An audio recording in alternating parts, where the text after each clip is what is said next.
Effectivement, je suis militante à l'Union syndicale étudiante. Ça veut dire que je suis également étudiante. Et à côté de ça, je suis enseignante. Donc, je suis une jeune professeure de français. Et les inégalités scolaires, je les vois tous les jours. Je travaille dans une école dans le nord de Bruxelles, donc à Laken, près de Molenbeek, dans le degré inférieur.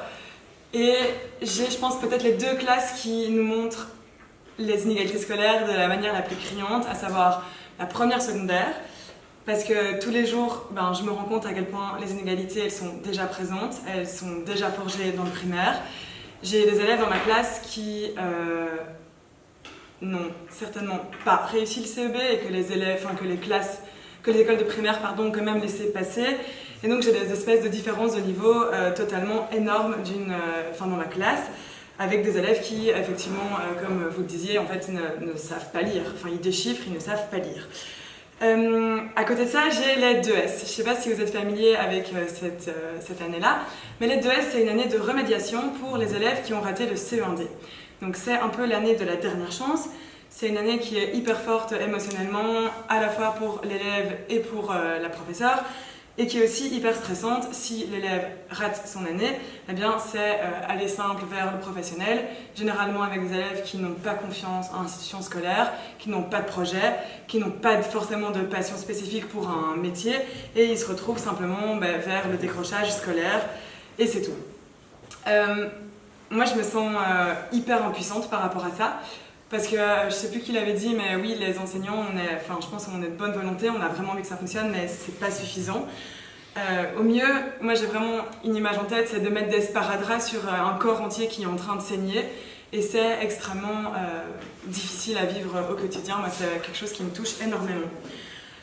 Toutefois, aujourd'hui, je ne vais pas parler en tant qu'enseignante, mais bien en tant que membre de l'USE, même si c'est sûr que mon parcours d'enseignante fait que, fatalement, mon discours va être imprégné de mon expérience, c'est évident. Donc comme tu l'as dit, on est un syndicat étudiant qui défend les intérêts des étudiants, on est membre des jeunes FGTB et on lutte pour un enseignement qui permette l'accès et la réussite pour tous, donc un enseignement démocratisé. On se bat principalement contre la sélection sociale, la logique marchande de l'enseignement et la précarité. Et concrètement, ce qu'on demande, c'est un enseignement qui soit public, gratuit, de qualité, critique, indépendant et adapté aux besoins de chacun. Voilà. En plus de ça, on a plein d'autres combats au quotidien, mais je ne vais pas revenir dessus. Je parle hyper vite, je suis un peu désolée pour ça. Pourtant, j'ai des petits en classe, mais voilà. Je ne vais pas rentrer dans les détails comme ils l'ont fait du pacte d'excellence. Ça a déjà été fait. En plus, je ne pense pas être exactement compétente pour, mais je vais m'intéresser à deux choses. Donc la réforme du tronc commun qui a déjà été largement abordée et la réforme de la gouvernance, c'est la marchandisation de l'enseignement que Ben a déjà un petit peu abordé également. Je voudrais, juste avant de commencer, revenir sur le nom pacte et excellence. Moi, je suis aussi linguiste, donc les mots, c'est important. Et moi, cette formulation pacte d'excellence, elle me dérange un petit peu. Elle me dérange parce que le mot pacte, il me semble un peu abusif, d'abord. Au départ, effectivement, le but était de récolter l'avis de toutes les personnes qui étaient concernées, mais dans les faits, il me semble, de ce qu'on nous dit, de ce que j'ai pu voir, que ça n'a pas exactement été le cas. Oui, il y a eu des consultations, que ce soit avec les pouvoirs organisateurs, les associations de parents, les syndicats, que sais-je. Mais par exemple, les enseignants, comme tu l'as dit, n'ont été consultés qu'a posteriori et via la revue prof. On peut se poser la question par rapport à ça. Et aussi, à quel point est-ce que ces consultations ont été écoutées, entendues. On a une syndiquée USE qui a participé, qui a pris part à ces consultations. Elle était dans un groupe de travail, je ne sais pas exactement comment ça se passait, mais elle nous a expliqué qu'elle avait participé à ça au moment où Joël Miquet a démissionné, et elle pense simplement que son avis, leur compte-rendu a été perdu, qu'il n'a jamais été lu, qu'il n'a juste jamais été transmis. Et honnêtement, moi, ça ne m'étonne pas tellement. Par contre, on l'a dit, la personne, l'institut, ce qui était présent depuis le départ, c'était McKinsey, donc bureau privé de consultance quand même, qui était censé intervenir au départ juste pour voir si c'était possible ou pas les mesures annoncées, a vraiment été associé au projet tout au long du processus, et même avant que le projet ne soit annoncé. Mais je reviendrai un peu après sur la participation de McKinsey. Le deuxième mot, c'est excellence, qui me pose aussi problème. Excellence, ben, c'est quoi l'excellence? C'est qui définit l'excellence? C'est par rapport à qui? Par rapport à quoi? Cette excellence, ben, on la combat aussi de manière, nous, dans le monde universitaire, dans le monde de la recherche, parce qu'aujourd'hui, il y a une logique un petit peu d'élitisation de l'université qui vise vraiment à rendre les universités de plus en plus performantes. Peut-être même, à un certain moment, on en perd presque la qualité, on est dans un objectif de ranking, on veut être plus attractif au monde, on veut, on veut attirer des étudiants étrangers, mais les riches, parce qu'on fait augmenter les Minervaux. Bref, il y a cette question-là d'excellence, elle me titille un peu également. Ok, maintenant que mon point linguistique est fini, je vais parler de la réforme du tronc commun. Donc on l'a dit, cette réforme du tronc commun, elle vise à allonger le tronc commun en quelque sorte de 1 an, parce que pour le moment il y a quand même jusqu'en 2e encore une formation qui doit être suivie par toutes et tous. Et je pense que c'est une mesure qui est positive. La division précoce des élèves en filières hiérarchisées, que ce soit générale ou qualifiant, ça ne repose absolument pas sur leurs capacités, leurs envies ou même leur intelligence. C'est simplement le reflet de la reproduction, la division sociale du travail dans nos sociétés inégalitaires. Donc concrètement, ce qui se passe, c'est qu'on retrouve dans les filières du qualifiant les populations les plus précaires. Voilà. À l'USE, nous on trouve ça dangereux justement de vouloir formater des élèves dès le plus jeune âge à une profession spécifique, et on se positionne plutôt pour un tronc commun qui va jusqu'à 18 ans. Donc là c'est déjà quand même...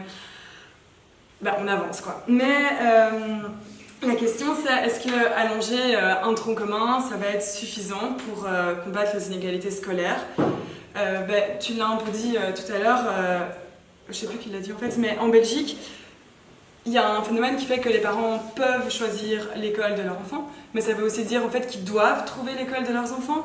Et ça peut se défendre d'un point de vue pédagogie, tout ça, mais ça peut avoir aussi une conséquence assez importante, c'est de créer des entre-soi sociaux. Et finalement, il y a énormément d'écoles, et encore aujourd'hui, parce qu'on posait la question avec les contrats, est-ce que c'est encore le cas? Oui, il y a beaucoup d'écoles qui sont soit des ghettos de riches, soit des ghettos de pauvres. Plus la concurrence entre les réseaux, bref, il y a une énorme finalement ségrégation qui existe et qui engendre de facto des inégalités scolaires. Donc finalement, peu importe la durée du tronc commun, si ça ne change pas, les inégalités scolaires, elles seront toujours là. Ok.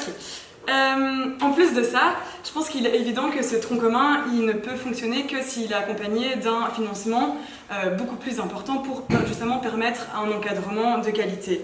Un encadrement de qualité, ça veut dire des classes peu nombreuses, des bâtiments agréables, ça veut aussi dire du temps, du soutien et de l'aide personnalisée. Tout ça... oui,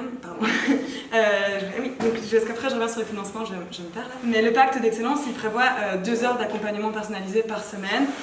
Moi je pose la question, est-ce que c'est assez? Et est-ce que ça va être réellement appliqué? Alors je sais que ça peut faire un peu parano, mais je me permets de poser la question. Parce que justement, dans ma classe de 2S, on a... c'est une année où c'est prévu pour qu'il y ait des classes de maximum 15 élèves, il y a des subventions supplémentaires. Et moi, dans mon école, j'ai 22 élèves dans ma classe. 22 élèves parce que, non, ok, c'est peut-être normal, mais je trouve pas ça... Ah oui, c'est ça, c'est pas normal. Et du coup, la question c'est, ces sous-là, ils ont été réinvestis par l'école dans d'autres années, en fait dans le supérieur, parce qu'on considère que, voilà, c'est là qu'il doit être. Et moi, j'ai un peu peur que finalement, c'est quoi, 2 heures d'accompagnement plus, c'est des heures qui se libèrent pour les profs, et qu'est-ce qu'on en fait? J'ai un peu du mal à croire qu'il va y avoir, que ça va être appliqué et que ça va bien se passer. Mais bon. Enfin, dans le tronc commun, on parle aussi de doter les jeunes, je lis, d'un même socle de savoir et de connaissances dont la maîtrise est jugée indispensable dans la société du XXIe siècle. À nouveau, c'est quoi ces savoirs, c'est quoi ces connaissances? C'est qui les a déterminés? Et je pense que je rejoins un peu ce que tu dis, mais le risque, voire en fait simplement le constat, c'est de préparer les élèves à être de bons employés selon des critères qui sont basés sur ce que les entreprises, elles, veulent. Voilà, je pense que c'est pas du tout les objectifs que doivent remplir l'école aujourd'hui. Mais bon. Ensuite, ça c'est donc pour revenir donc, sur le tronc commun, je pense que c'est pas suffisant, même si c'est intéressant de vouloir allonger le tronc commun, mais si on pense que ça va résoudre toutes les inégalités scolaires, on se met royalement le doigt dans l'œil. Donc voilà. L'autre point sur lequel je voudrais revenir, c'est la réforme de la gouvernance. J'ai encore du temps? Ouais. Ok, tranquille. Je parle vite en plus, donc ça devrait aller. Donc la réforme de la gouvernance qui est basée, donc, on l'a dit, sur... on veut autonomiser les écoles, les responsabiliser, on veut développer la liberté, la solidarité. En fait, tous ces principes-là, ce sont des principes qui sont utilisés par quasiment toutes les organisations de notre société et notamment les entreprises privées. Ce qu'on veut faire, c'est appliquer des principes de gestion basés sur des mesures objectives. Par exemple, on fixe des objectifs, le plan de pilotage, etc. Et le postulat est vraiment que finalement, de nouveau je cite, l'enseignement doit aussi adopter de tels principes de gouvernance tout en les adaptant à ses spécificités et aux réalités diverses rencontrées dans l'école. On a posé la question tout à l'heure de savoir si cette méthode de gestion par objectif, c'était quoi le danger, ça allait créer du stress ou remplacer, enfin, je sais plus quoi, les logiques marchandes, etc. Ben, je pense que c'est évident. Oui, avoir des objectifs dans une école, ça génère du stress. Et je peux en témoigner, l'année passée, nous on avait commencé le plan de pilotage avec mon ancienne école et on a eu quelqu'un qui est venu vérifier une journée pédagogique, comment ça se passait. On s'est retrouvé avec des profs en pleurs, des trucs, des bazars. Enfin, de nouveau, c'est quoi le qui pense que c'est une bonne idée, enfin, qui pense que ça peut fonctionner et ne pas voir ces dangers-là. Voilà. Donc finalement, cette réforme de la gouvernance, c'est appliquer des méthodes managériales qui viennent du privé dans l'école. Ce qu'on veut faire, c'est aligner l'enseignement sur le modèle de l'entreprise privée.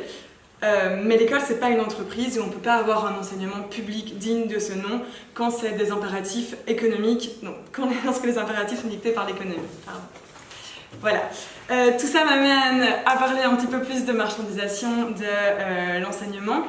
Parce que je pense que si les objectifs du pacte d'excellence, ils ont beau être sincères, hein, réduire les inégalités scolaires, c'est très beau, c'est très louable, c'est super. Mais en fait, ce que ce pacte il fait surtout, c'est jeter les bases d'une privatisation et marchandisation de l'enseignement. Si ce que j'ai dit précédemment n'était pas assez clair, donc McKinsey ou la réforme de la gouvernance, on peut aussi se poser la question du financement. On en a parlé, on parle de réaffectation une réaffectation des sous sur base d'un calcul d'économie qui est basé sur la réussite de la réforme. Comment est-ce qu'on peut dire qu'on va faire des dépenses basées sur des économies quand les mesures n'ont pas encore été prises? Où est-ce qu'on à quel moment on trouve l'argent qui flotte? Là, il y a un moment où il n'y a pas d'économie qui a encore été faite. Et de nouveau, on peut se poser une question, est-ce que la solution facile qui ne va pas être adoptée, c'est faire des partenariats publics-privés et de nouveau rappeler nos petits copains McKinsey. On pourrait dire mais non, mais je veux dire, pour le moment, McKinsey, il ne s'est pas juste immiscé dans le pacte d'excellence, il est présent dans à peu près tous les niveaux de l'éducation en Belgique, ou en tout cas, il a essayé de l'être. Il n'y a rien qu'à voir à l'ULB, celui qui dirige, en tout cas en 2016, celui qui a été nommé à la tête du CA, c'était un ancien consultant de McKinsey. En 2017, on s'est battu pour que McKinsey ne vienne pas sur le campus de l'ULB. Ils entendaient mettre leur bureau sur le campus de la Plaine. Alors on peut y voir un projet immobilier. Déjà, moi je trouve que c'est trop. Mais on voyait clairement dans les contrats des petites stipulations du style partage de connaissances et élaboration du savoir. Donc c'est clair que McKinsey veut pousser l'enseignement dans son sens.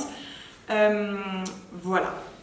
Ce qu'ils veulent, c'est assurer à travers un enseignement d'excellence l'employabilité maximale des futurs travailleurs et travailleuses. Je pense que... L'employabilité. Pardon ? L'employabilité. Oui, l'employabilité. J'ai pas dit ça ? Ouais. Je pense que la présence d'entreprises privées dans l'école, c'est quelque chose d'extrêmement inquiétant, mais que quand il s'agit de McKinsey, c'est d'autant plus interpellant, parce que c'est une boîte de consultance qui est connue pour la grande qualité de ses conseils, mais qui sont clairement tous issus de la pensée néolibérale. Donc à nouveau, qu'est-ce qu'on veut comme système éducatif et comme école demain? Voilà, je sais pas, je voulais revenir sur ça, mais je pense que ça sert à rien. Très simple. Ouais. Je vais peut-être juste dire les revendications USL, et puis j'aimerais bien, parce qu'on a parlé de la réforme des enseignants, dire un petit mot là-dessus. Donc juste les revendications de l'USE. Nous, on entend lutter contre la méritocratie et les inégalités scolaires à travers une transformation pédagogique de l'enseignement. On veut un tronc commun d'études réellement multidisciplinaire pour tous et toutes jusqu'à 18 ans. Une meilleure intégration des différents enseignements secondaires, donc que ce soit général, technique, professionnel. Une formation de l'ensemble du corps professoral à une pédagogie visant à compenser systématiquement les inégalités de formation entre les étudiants et étudiantes. Ça, c'est pour lutter contre la méritocratie et l'inégalité scolaire. Et contre la marchandisation de l'enseignement, ce qu'on veut, c'est une stricte indépendance de l'enseignement et des établissements académiques vis-à-vis du secteur privé. Donc c'est assez simple comme demande, avec un contrôle extrêmement strict de tout partenariat public-privé et un projet pédagogique qui soit fondé sur la construction d'un esprit critique, l'émancipation par le savoir, l'égalité sociale, dans l'accessibilité des études et dans la formation de la société entière. Voilà, ça c'est la revendication de l'USE. Je m'excuse si j'ai parlé trop vite. Et donc pour la réforme de la formation des enseignants, moi je suis un peu perplexe de cette réforme. Donc je suis étudiante en AESS, ça me touche aussi assez fort. Et on a parlé effectivement beaucoup du fait qu'on rajoutait un an pour les personnes qui étudiaient en haute école. Donc on leur rajoute un an, c'est super, on fait un master. Bon, moi j'ai pas de problème avec ça. Par contre, mon problème, c'est pour les personnes qui suivraient une formation universitaire. Parce que cette réforme de la formation, elle demande aux étudiants de choisir à l'entrée en bachelier s'ils veulent ou non suivre la formation d'enseignant. Donc on ne s'inscrit plus en BA1, je sais pas moi, sciences, on s'inscrit en BA1, sciences, enseignant.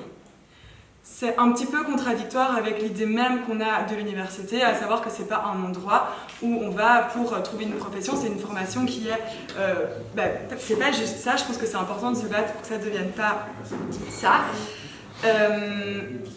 Avec aussi des choses comme un master. Donc pour le moment, le master à l'université, il est composé de 30 crédits de cours d'agrégation et de 90 crédits de cours relatifs à la discipline qu'on a choisie.